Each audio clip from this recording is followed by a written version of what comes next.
Assalamualaikum warahmatullahi wabarakatuh dan salam UITM di hatiku. My name is SYAHIRUNNISAA binti Zainal and my marriage number is 2019210256.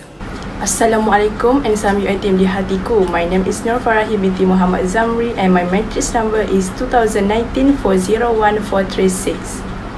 Assalamualaikum and salam UITM di hatiku. My name is HANIS NASUHA binti Muhammad TAIB with a matrix number of 2019446776. Assalamualaikum and salam UITM di hatiku. My name is SHARNIDA binti Muhammad KASSIM and my matric number is 2019238336. Before we begin, we must first understand the very concept of a trade dispute. So what are trade disputes? Quoting from the Industrial Relations Act 177, a trade dispute means any dispute between an employer and his workmen which is connected with the employment or non-employment or the terms of employment or the conditions of work of any such workmen. Before a trade dispute can be commenced, the employee must first try to settle the dispute with their employer. However, if they are unsatisfied with the actions taken by the employer, then they may commence a trade dispute with their legal representative, which is their trade union. According to the IRA Part 9, there are two ways to resolve a trade dispute. The first one being a strike, the second one being a picket. So the picket will be our focus for today. Also, according to IRA Section 40, it describes a picket as a situation that permits employees to gather at or near their workplace in order to peacefully provide information to the public or other co-workers, as well as to convince them not to work if a strike has already been proclaimed. So we'll be diving deeper into this with our next presenter. Salam, I'm the next presenter. Today I would like to present to you about some conditions conduct to a picket. Firstly, a picket must not obstruct the entrance or exit to the workplace. This can be said of the number of people who will exit the picket line, blocking the entrance and exit of the workplace. Brutality and turmoil on the picket line is bound to happen on the off chance that there are exorbitant quantities of pickets. Based on Section D in the Code of Practice on Picketing, any place enormous quantities of individuals with unmistakable inclinations are implied there is a peril that the circumstance will gain out of influence and that those concerned will risk submitting an offence with resulting capture and arraignment, or of submitting a common wrong which uncovered them or anybody arranging them to common procedures.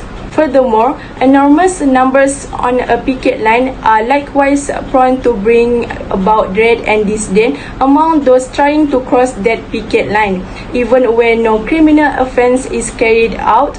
Likewise, pickets and their coordinators are to guarantee that overall the quantity of pickets doesn't surpass 6 at any entry to or exit from a work environment. Much of the time, a more modest number will be fitting. For example, according to the report states that a draft of new picket guidelines was recently posted for public comment by the South African government.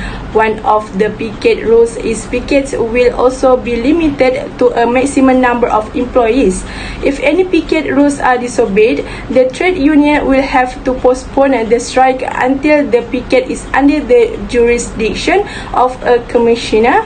As a result, we can see here where the rules can control picket lines that can reduce the threat of strike that cannot block the entrance and exit of the workplace with a designated number of people. Secondly, a picket must be peaceful.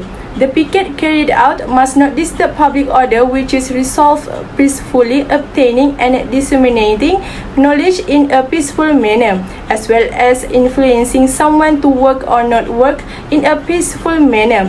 Pickets who commit a criminal offence are unlikely to be acting peacefully and hence any civil law immunity will be gone. According to Section C in Code Practice on Picketing, if a picket breaks the law, he faces the same penalties as any other member of the public.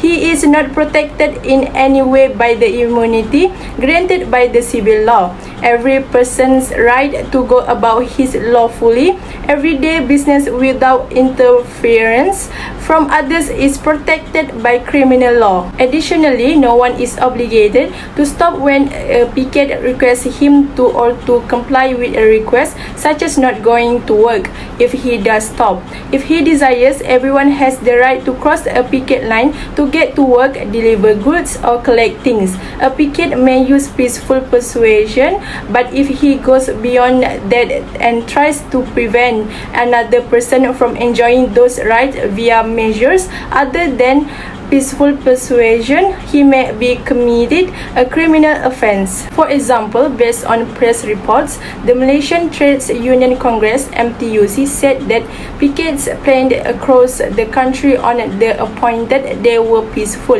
Abdul Halim Mansur, MTUC Secretary General, also said the picket to protest the change of the Employment Act 1955 passed by Parliament on October 6 would not disturb public order or workers' employment, as it would take place after working hours between 5 and 6:30 p.m.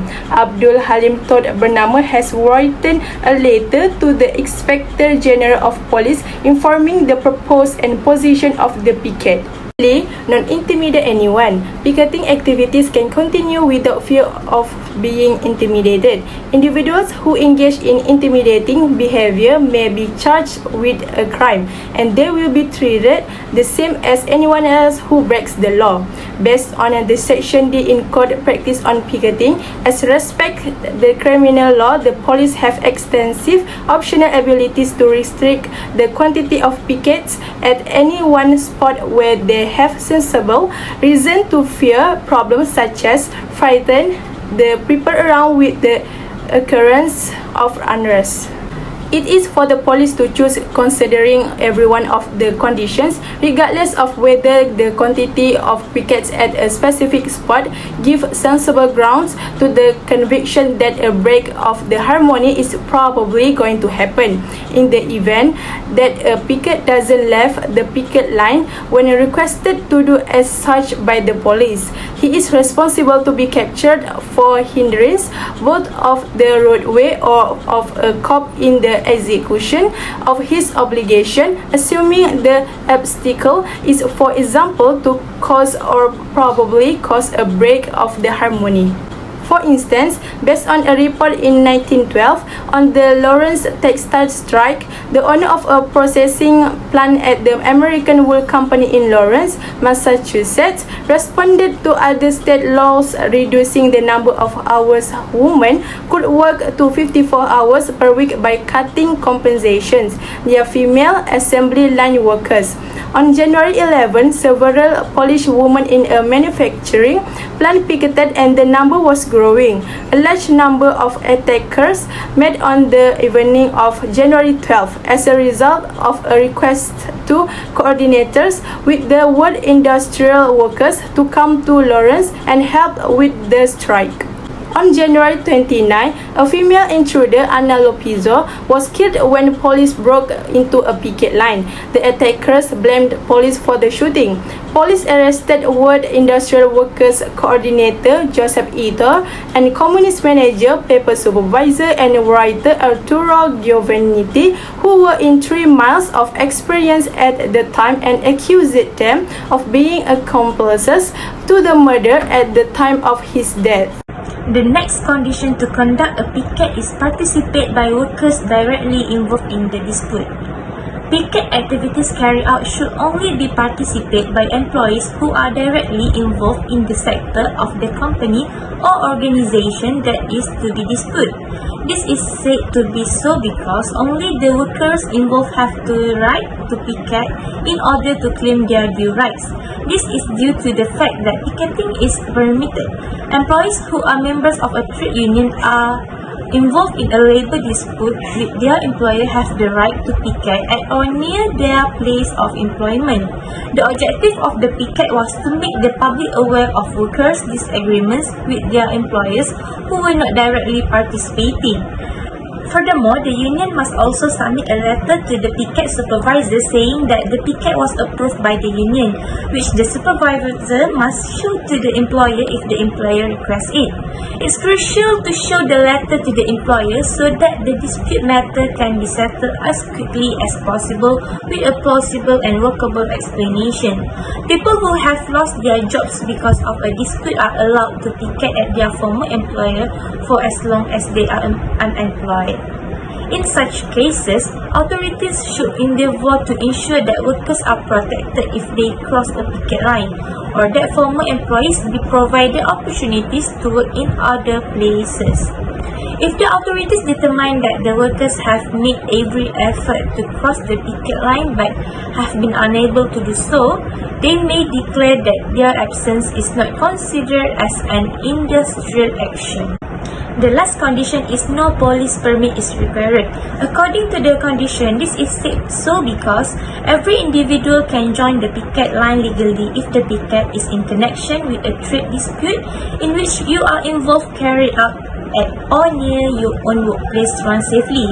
If you have violated any of the appropriate rules, instructions and procedures, the employer may have reason to sue you or your union for damage under civil law. If the employer threatens to act against its employees, the employee should seek for the advice of a solicitor. For example, if you are on strike, you should not go to your employer's customer premise to encourage their employees not to handle your employer's goods. This is wrong and distracts those who are not involved. Moreover, if you are threatened by a co-worker for crossing the picket line, you should report their behavior to the police. Also, if you can't get past the picket line, you need to convince your employer that you have done everything possible to do so. Trade unions should be able to provide guidance on legal obligation during picketing. If there are union members who want help, advice and support, they can get it from the Labour Relations Agency (LRA) and Advice NI. This is said to be so because they offer free, confidential and fair advice of all employment rights issues. Indirectly, this will also make it better to understand that picket without having to ask the police.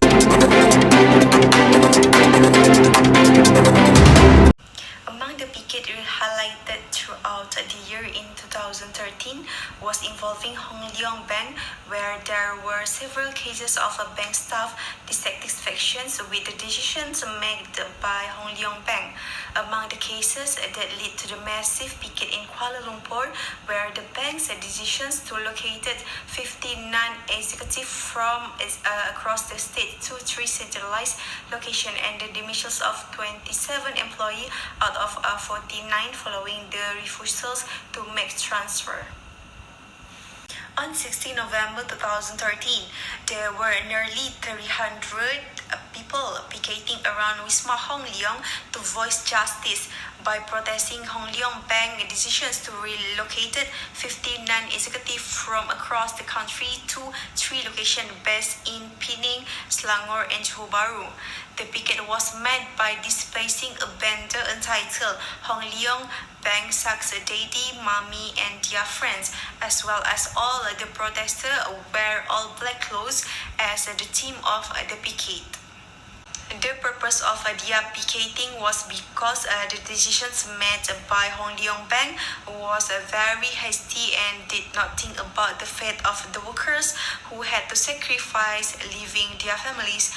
The evidence is that there are appeals and letters of applications from employees who will transfer with the intentions of continuing to serve in their place of origin and hope not to be transferred to another state, but the effort has been rejected by Hong Leong Bank. Next, which is the umbrella union body picket. Immediately after rumor of the dismissal of 27 Hong Leong Bank employees, A massive picket was held and attended by 40,000 people from the bank employee unions and UBE.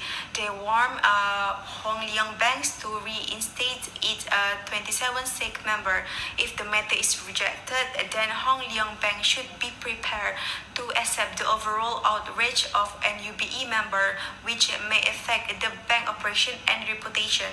With an UBE's diligent effort in demanding justice, they have a picket for 50 hours in front of the Hong Leong Bank headquarters, and these demonstrations will continue for 10 hours every day until the matter is resolved. I will be discussing the case of the National Union of Bank Employees versus CIMB. Basically, there were 9 employees of CIMB that had initiated a picket against their bank located in Jalan Tun Perak. They had barged into the premises instead of staying outside as per the conditions of picket. They marched in while firing bullhorns and carrying placards, all in the midst of customer and other bank personnel. CIMB were of course unhappy with their actions, had decided to terminate their employment on the grounds of a picket breach. The employees in return were very unhappy with the decision, and so they had sought for the industrial court. The court, however, had upheld their dismissal. The 9 employees, however, did not give up. They had consequently appealed to the High Court, Court of Appeal, and also up until the Federal Court in 2014. All these courts had held the dismissal as valid and justified. All of the higher courts unanimously agreed that the dismissal was justified. This is because the employees' misconduct was clearly an act of intentional disobedience of picketing for which they had showed no remorse. The 9 employees had clearly and intentionally violated IRA Section 40, subsection 1, whereby picketing only allows employees to picket near their workplace, shall not intimidate anyone, and shall not breach the peace and operations of the workplace. The only condition they had managed to comply with was the picket only involved those who were in the dispute. However, they also breached these 3 conditions in broad daylight. Now we will move on to the next presenter. The last cases is Renesas Semiconductor KL Senja Berhad di Electronics Industry Employees Union Western Region, Peninsula, Malaysia. Renesas Semiconductor, a Malaysian electronics manufacturer, has been urged to respect freedom of association and effectively recognize the right to collective bargaining by civil society organizations, trade unions and other organizations. The Western Region Electronics Industry Workers Union, EIEUWR, must be recognized immediately, and one Nurul Azhar bin Muhammad Hanafiah as well as all other second employee representatives must be reinstated. One Nurul Azhar bin Muhammad Hanafiah is a Renesas employee and president of Kesatuan. He was fired on August 26, 2011 for allegation of misconduct involving actions that were contrary to established company policy. In a close Facebook group with a co-worker, he allegedly made a complaint about employee treatment. Misconduct is charged. It has nothing to do with his productivity at work. The industrial court is hearing a case of wrongful dismissal.